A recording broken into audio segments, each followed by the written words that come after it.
Hello my dear friends, you're on the Military Summary channel. In this video we're going to discuss the most important events that took place during the previous 12 hours. We have lots of very interesting updates, so let's start.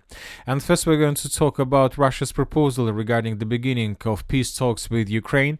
I'll remind you that during the previous 48 hours, the President of the Russian Federation, Vladimir Putin, proposed to begin direct negotiations with Ukraine on the territory of Istanbul. And according to several pro-Russian resources, the talks in Istanbul should take place taking into account the results of the discussions interrupted in 2022 and the situation on the ground. This was stated by the Russian presidential aide Yuri Ushakov. The main points of the Istanbul agreements of 2022, once again, neutral status of Ukraine, non-accession to NATO, limitation of the number of Ukraine armed forces, and separate agreements on the withdrawal of Russian troops. And during the previous night, we got lots of interesting statements and updates from Ukrainian side and from the United States of America. First, let's talk about the statement that was made by the President Trump. President Putin of Russia doesn't want to have a ceasefire agreement with Ukraine, but rather wants to meet on Thursday in Turkey to negotiate a possible end to the bloodbath. Ukraine should agree to this immediately. At least they will be able to determine whether or not a deal is possible. And if it is not, European leaders and the US will know where everything stands and can proceed accordingly. I'm starting to doubt that Ukraine will make a deal with Putin, who is too busy celebrating the victory of World War II, which could not have been won, not even close, without the United States of America have the meeting now. That was stated by the President of the United States, and right after this statement was published on his social networks, Zelensky made his own statement regarding the situation. We are awaiting a full and lasting ceasefire starting from tomorrow to provide the necessary basis for diplomacy. There is no point in prolonging the killings, and I will be waiting for Putin in Turkey on Thursday. Personally, I hope that this time the Russians will not look for excuses. Very important statement, because according to this statement, Zelensky is going to go to Turkey himself personally, and he wants to see Putin there as well. But obviously Putin is not going to Turkey on the 15th of May of 2020. Obviously, he will send his delegation. Most likely, Zelensky is going to use this for his personal excuses not to have meeting with delegations, because he will say that's not the same level. He wants to talk with Putin personally. As for now, the talks and negotiations, we are not talking about the document. We're talking just about technical and security issues haven't been resolved to have the meeting of such a level. Obviously, most likely the Russian and Ukrainian side need more time to prepare this basis for negotiations. Anyway, we see that, and another important thing that I would like to remind you, that according to Ukrainian legislation, according to Ukrainian laws, Zelensky has no right and has no power to have meeting with Putin. I'll remind you that, and it's not just about his legitimacy, this is about their laws. There is a law that doesn't allow anybody in Ukraine to have talks with Putin and the Russian Federation. So even if he goes to Turkey, he will break his own laws. This is very interesting.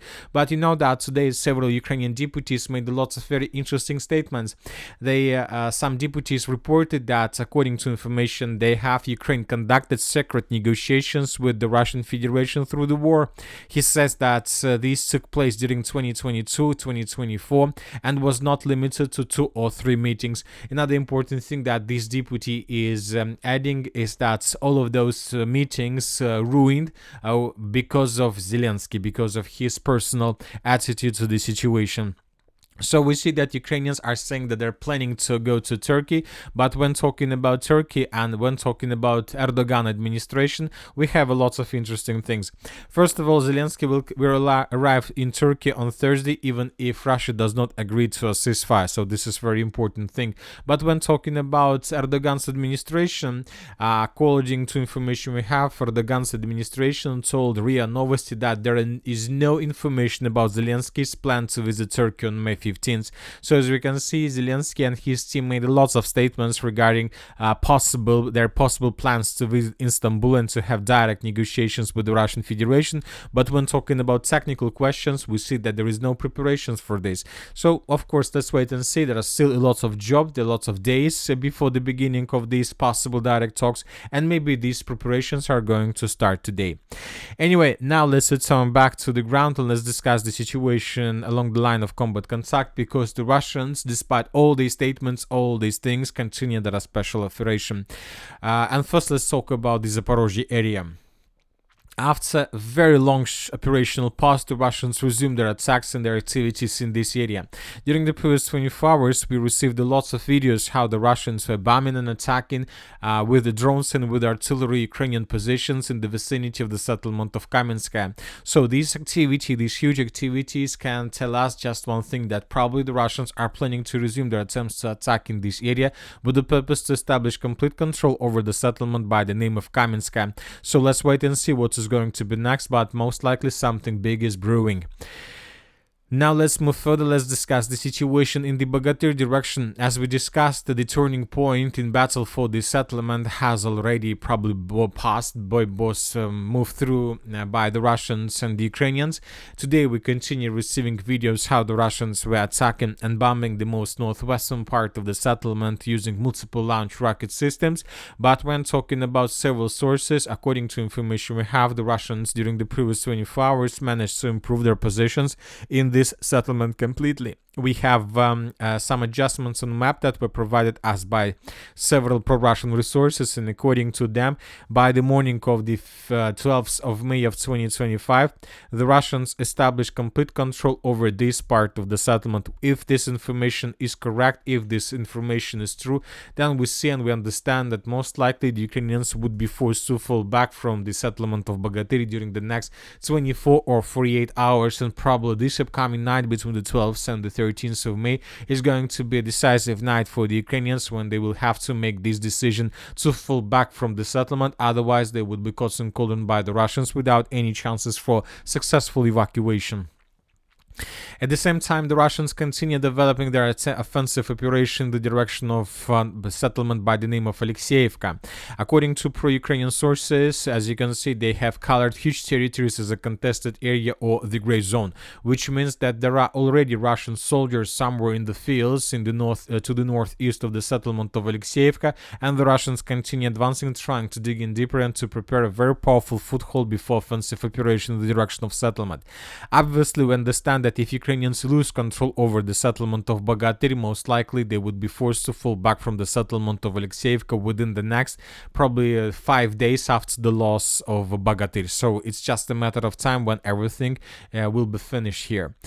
When talking about Novopavlovka direction, according to several pro-Russian sources, there are very heavy clashes on the western outskirts of the settlement of Goryokhova. So the Russians, according to several pro-Russian sources, by the morning of the 12th of May of 2025, have established control for over more than 90% of the settlement. Just several buildings and constructions on the most western and the northwestern parts of the settlement are still under complete Ukrainian control.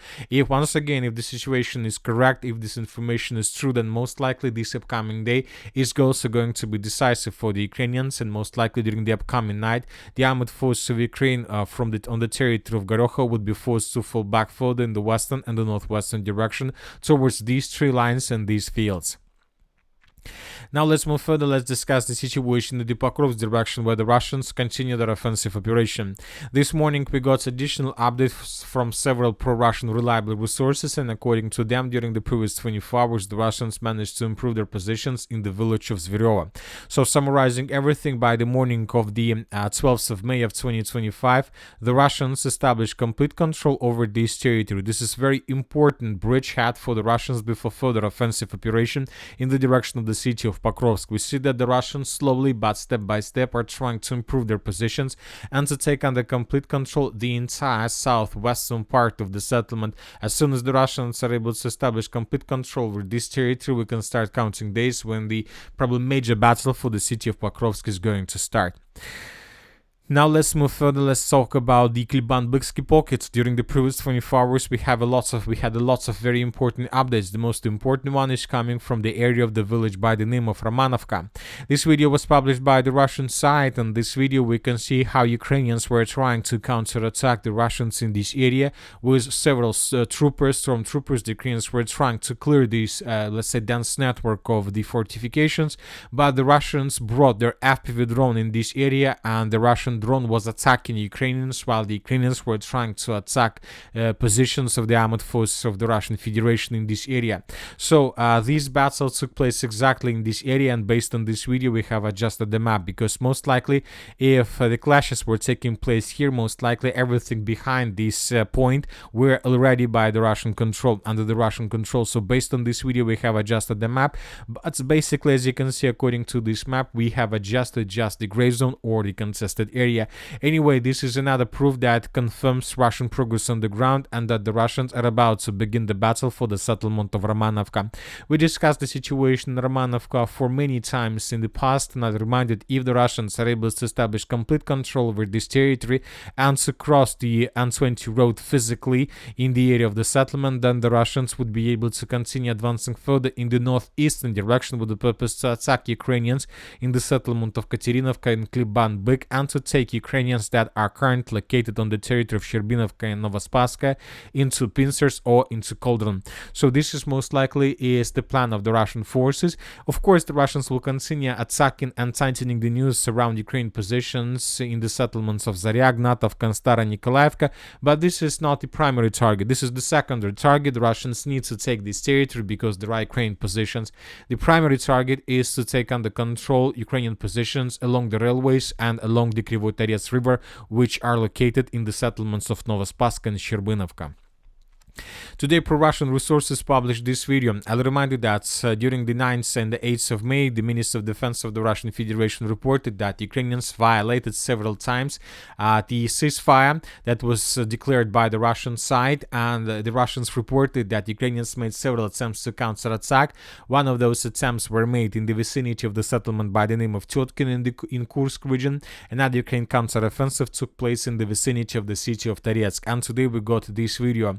The Russian sources published this video where we can see close combat and very heavy clashes between the Russians and the Ukrainians in this area. Lots of videos, lots of episodes, lots of geolocations, and Ukrainians were using lots of vehicles. For example, this is the moment when the Ukrainians just began their offensive operation. Tons of vehicles entered the city of Pokrovsk, but the city of Toretsk, but it was just something like a trap. The Russians allowed the Ukrainians to bring their forces almost in the most central part of the settlement, and then Ukrainians were completely destroyed as a result of artillery strikes and FPV drone strikes. Additional article was published by pro-Ukrainian sources Deep State. They analyzed the situation in details, and they reported that the counterattack of the 100th Motorized Rifle Brigade in the city of Toretsk by the Ukrainians failed, and the Ukrainians lost almost everything they involved in that offensive operation. So that media attack, as you can say, failed completely, and that was, as Donald Trump calls the situation, complete bloodbath. Now let's move further and let's discuss the situation in the Kupyansk direction. After a very long operational pause, the Russians resumed their attempts to attack along the river of Oskol in the northern and in the southern direction. Several pro-Russian resources reported that the Russians managed to improve their positions in the direction of the settlements of Glushkovka in the vicinity of Kolesnikovka, and that the Russians managed to improve their positions in the direction of Novokruglakovka. So maybe the Russians are planning to continue further, or maybe the Russians took under control positions that were abandoned by the Ukrainians. Currently, it's very difficult to understand, but somewhere the Russians must begin. And that's it for today, for the short video. Military Summary channel reminds we condemn any violence in the world. Thank you for watching, subscribe to my channel, put your likes, join my Patreon, and have a good day. Bye bye.